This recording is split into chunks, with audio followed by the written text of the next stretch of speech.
what I love about kind of this run you're having now is, and why we kind of reached out and started connecting on this is I love all the energy you're putting into everything you're creating. You're putting some really good content out there. This is obviously a different era from when you were last in the ring. So, you're all over TikTok and Instagram and everything, creating these great reels. And, it's just a testament to actually how you can market and reinvent yourself if you're willing to put the time and the effort in, I think, what you're doing. Well, social media has been, how would you say it? It's been a great thing and bad thing for professional wrestling.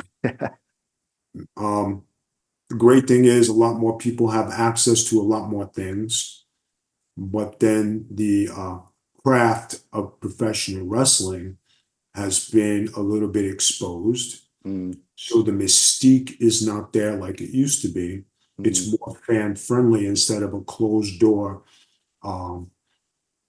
close knit Marine Corps family where you don't tell the secrets of the Marines. You know what I mean? So well, it's not even the secrets. It's like you were listing all those names earlier. The Nasty Boys, Virgil, British Bulldog, whoever it may have been, the kinds of guys I grew up with. I wouldn't want to know what they were doing in their free time when I was a kid. Like these were larger than life, incredible superheroes. And I almost feel like you need two worlds of social media. You need the character and then the real person elsewhere. It's kind of we've broken the boundaries a little bit, which is fascinating as an adult wrestling fan, because obviously you realize everyone's just people. But as kids, I don't know if a bit of that mystique has been lost of these kind of larger than life performers. It's not that the mystique is not there like it used to. So you're not as surprised at what you're getting, but the fans always want more. And sometimes it's hard to top what they're doing today because at what length is enough? There is something very popular going on right now. There was the passing of Roman Reigns' father, and he's a legendary wrestler. Somebody posted their how would you say, the celebration of life rituals were exposed on social media. Now, this is a man's father, and this is how they chose to celebrate his father's passing with Samoan customs, which is very respectful, and it's very different culture than what we are accustomed to, but it's private and it's not for the public. And when people go posting your private information or private stuff, it is an invasion of privacy. And there have been people calling for the people to take it down on social media. Now, for the people who have it, hey, you wanted to see the inside life, but you're looking at somebody who's suffering loss of a parent.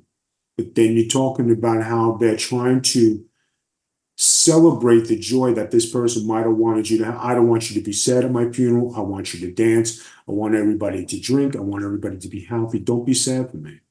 And I think that's what's missing is the understanding of wrestlers are human beings. We are people too. We all have this private life. Like we say, okay, my wife, right? Yeah, she's hurt, and people ask why we stopped podcasting. When she had a stroke, she lost all her memory, and she lost how's the best way to say it? She lost how to be social because her brain was not functioning the right way after the stroke. So I said to her, I says, listen, babe, we are doctors, we're not going to help with this. So I says, okay, let me think. Said, you're going back on the computer because on the computer, you can remember things. The keys are there, you're looking at it. I said, let's start podcasting to bring your memory back because she's very knowledgeable about wrestling.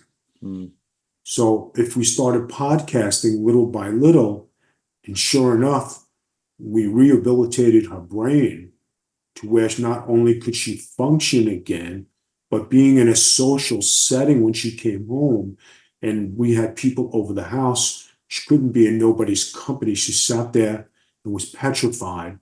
And the first time we went out to dinner, She had a breakdown like you wouldn't believe, and like it was terrible, you know. And you're talking about somebody whose health was, and was terrible, was just very bad. How do you cope with this? You know, this is my first year of marriage with this woman. We didn't even get out of the gate, and she was already in the hospital the first 3 months of our marriage. You're like, okay. And then I had to deactivate from wrestling. I had to learn how to be a husband, and then had to learn how to take care of a handicapped person because now she's, incapacitated in certain ways. It was a lot, and I didn't start a GoFundMe. I didn't start anything. I handled my own business. You know what I mean? I tried to just make it okay. This is what life has given me, and let's handle it.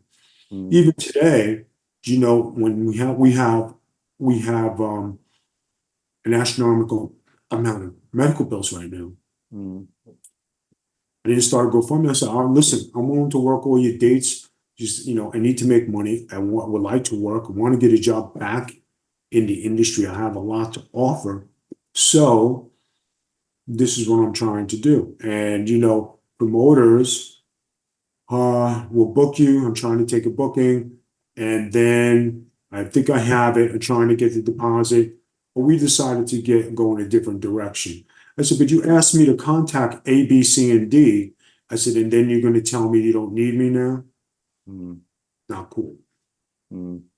Not cool. I have a family I need to support too. You're caring about your wrestling promotion, who you can get to go down there, which is fine, but don't ask somebody to help you and then you don't book that person. That's not right.